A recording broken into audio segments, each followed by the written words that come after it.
As disturbing as Enron's own misconduct is the growing evidence that leading U.S. financial institutions not only took part in Enron's deceptive practices, but at times designed, advanced, and profited from them. The Enron fraud is the story of synergistic corruption. There are supposed to be checks and balances in the system. The lawyers are supposed to say no. The accountants are supposed to say no.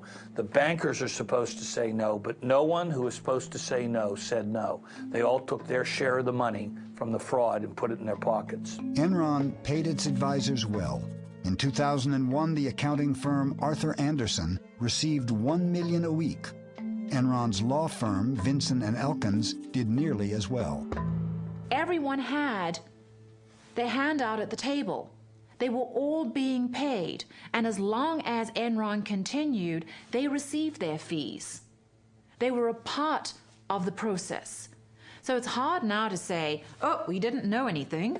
Had we known then what we know now about Enron's practices, we would not have engaged in these transactions with Enron. The facts that we now have come to light about Enron, however, were not known at the time. I believe that the Citigroup professionals involved with these transactions acted in good faith. I'd like you here to look at one Citi email, Exhibit 333I. The email trail here is all too lurid.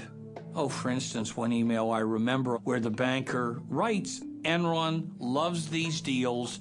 They produce cash, but they don't have to show the debt on the balance sheet. Now, a high school student can figure out that the banks were all knowing participants in this wrongdoing. Merrill Lynch assisted Enron in cooking its books by pretending to purchase an existing Enron asset when it was really engaged in a loan. The accounting sham involved the sale of an interest in 3 Nigerian barges.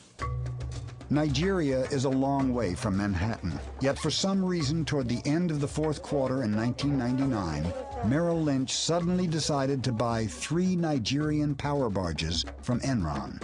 Nigerian power barges have nothing to do with Merrill Lynch's business. It was a blatantly illegal transaction. It was just taking the barges, getting them off Enron's books, having Merrill Lynch, if you will, warehouse them for 5 months, and then buying them back. Mr. Martin, you've testified here today that there was no guarantee, and you said that under oath.